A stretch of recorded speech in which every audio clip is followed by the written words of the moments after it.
Dulu saya hanya dianggap sampah keluarga. Tapi siapa sangka, malam ini mereka berpesta di restoran saya sendiri. Assalamualaikum warahmatullahi wabarakatuh, sahabat lakon urip. Semoga saudara semuanya diberikan kesehatan, keselamatan, dan rezekinya melimpah ruah. Amin. Kisah ini bukan sekedar cerita tentang balas dendam, tapi tentang perjuangan, kerja keras, dan kesabaran. Tentang seseorang yang membuktikan bahwa ijazah bukan satu-satunya ukuran kesuksesan, dan bahwa rasa rendah hati serta ketulusan bisa menaklukkan hinaan masa lalu. Saksikan kisah penuh air mata dan makna ini sampai akhir. Cerita yang akan membuatmu percaya bahwa setiap mimpi yang diperjuangkan dengan tulus pada akhirnya akan menemukan jalannya. Jangan lupa like, subscribe, dan nyalakan lonceng notifikasi agar tak ketinggalan episode-episode lainnya. Namaku Raka, lulusan SMA yang dulu sering diremehkan karena tak punya gelar tinggi, tak punya pekerjaan mentereng, dan tak punya harta berlimpah. Tapi aku punya satu hal yang tak semua orang punya. Cinta yang tulus untuk memasak dan membuat orang bahagia lewat makanan. Setiap pagi, aku membuka dapur kecil di depan rumah kontrakan. Dapurnya sederhana, atap sengnya kadang bocor, tapi di sanalah aku merasa paling hidup. Aroma tumisan bawang dan suara wajan beradu selalu jadi musik pengiring hariku. Kadang anak-anak kecil mampir hanya untuk mencium aroma masakanku, lalu berteriak, "Mas Raka, nasinya wangi banget!" Aku hanya tersenyum, karena bagiku, pujian sekecil itu sudah cukup membuatku merasa berhasil. Di sisi lain ada Nadia, perempuan lembut yang membuat hidupku terasa lengkap. Ia anak satu-satunya dari keluarga kaya di kota ini, cantik, bertelajar dan berpendidikan tinggi.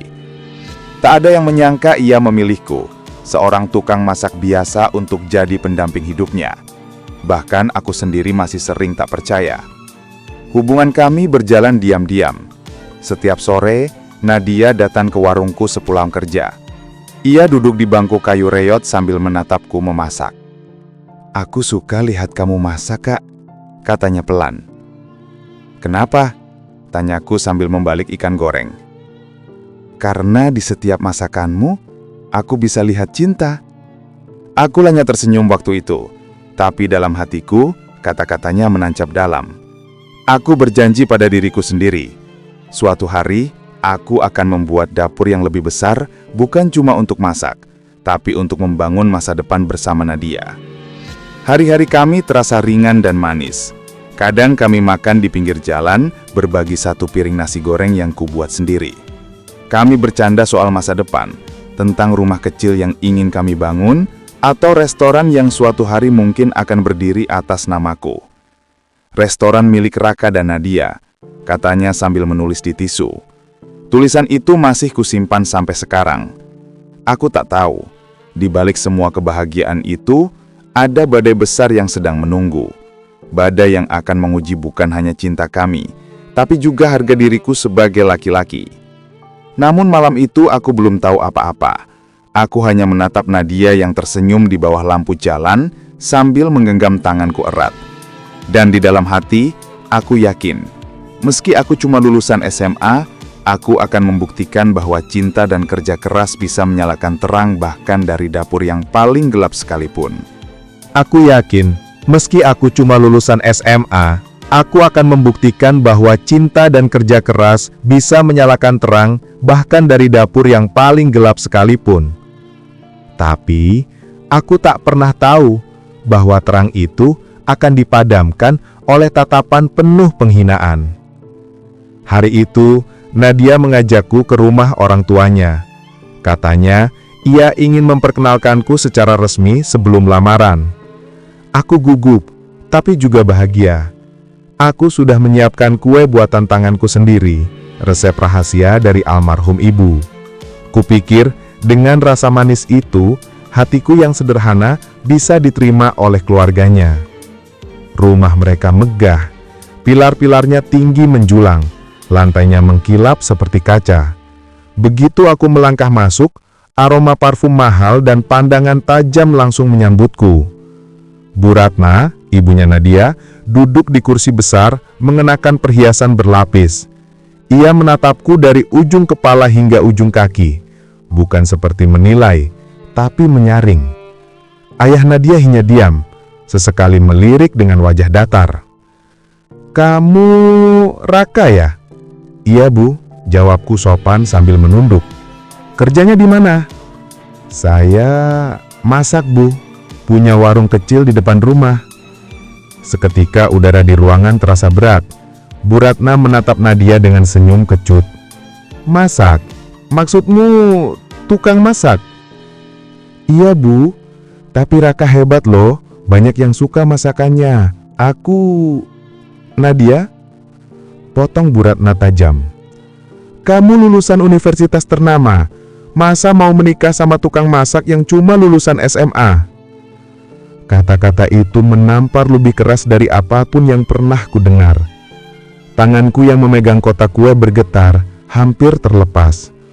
Aku ingin bicara, menjelaskan, tapi setiap kalimat yang muncul terasa tidak berarti di hadapan pandangan mereka.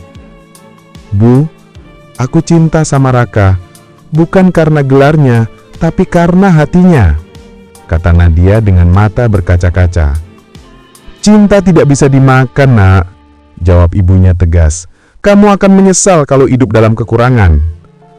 Aku menunduk, tak ingin membantah, tak ingin mempermalukan Nadia. Aku tahu, aku tak punya apa-apa yang bisa dibanggakan selain ketulusan. Tapi bahkan ketulusan pun malam itu terasa tak cukup. Setelah pertemuan itu, aku dan Nadia duduk berdua di halte dekat rumahnya. Hujan turun pelan, seperti menutupi kesunyian kami. "Aku minta maaf, Kak," bisiknya lirih. "Jangan, aku yang minta maaf karena belum bisa bikin mereka percaya." "Tapi aku percaya," katanya sambil menggenggam tanganku erat. "Suatu hari, mereka juga akan percaya." Aku menatap hujan yang menetes di jari-jarinya. Dalam hati aku berjanji, kalau memang dunia menilaimu dari gelar, maka aku akan buktikan bahwa lulusan SMA pun bisa berdiri di tempat yang sama, bahkan lebih tinggi, dengan caranya sendiri. Dan malam itu, di bawah hujan yang makin deras, sebuah tekad tumbuh dalam dadaku. Tekad untuk membuktikan bukan dengan kata-kata, tapi dengan hasil nyata. Aku tidak tahu bagaimana caranya, tapi aku tahu aku harus mulai. Dan dari situlah, segalanya dimulai. Dari sebuah niat kecil yang tumbuh di tengah kehancuran harga diriku. Keesokan harinya, aku bangun lebih pagi dari biasanya. Aku menatap dapur kecilku, yang kini terasa seperti satu-satunya saksi sisa kebanggaanku.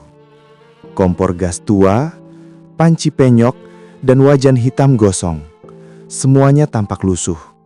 Tapi di balik itu, ada harapan yang belum mati. Aku mulai memasak.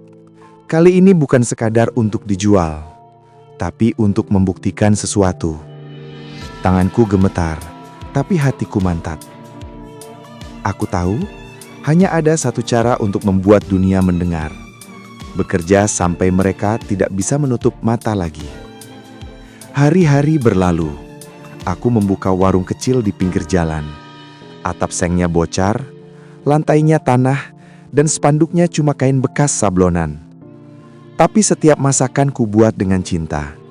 Resep ibu, racikan sendiri, dan doa yang tak pernah putus. Awalnya sepi. Hanya 1-2 pelanggan yang datang. Kadang cuma anak kecil yang beli nasi setengah porsi. Tapi aku tak menyerah. Nadia terus datang setiap sore. Membantu mencatat pesanan, mencuci piring, bahkan mengantarkan makanan ke pelanggan.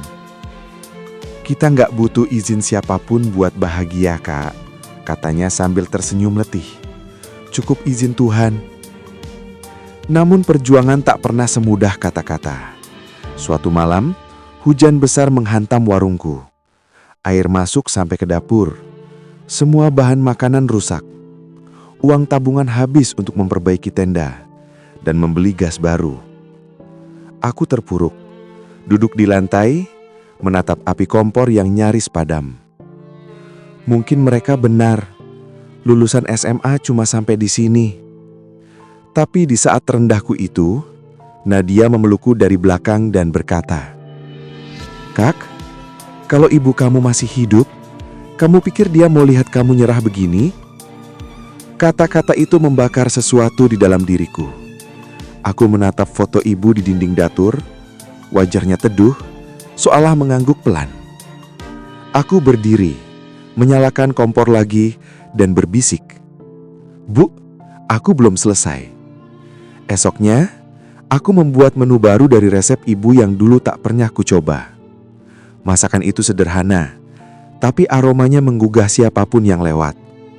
Dan entah bagaimana, pelanggan mulai berdatangan. 1 hari, 2 hari, seminggu, warung kecil itu mulai ramai. Orang-orang bilang masakanku punya rasa rumah, sesuatu yang sulit dicari di tengah hiruk-pikuk kota. Tapi seiring ramainya pelanggan, datang pula ujian baru. Aku butuh modal untuk memperluas warung, tapi semua bank menolak pinjamanku karena status pendidikan rendah. Aku bahkan ditolak oleh investor yang dulu ku kenal waktu kerja cuci piring. Malam itu, aku berdiri di depan dapur, memandangi lampu-lampu kota dari kejauhan. Hujan turun pelan, tapi kali ini aku tidak bersembunyi.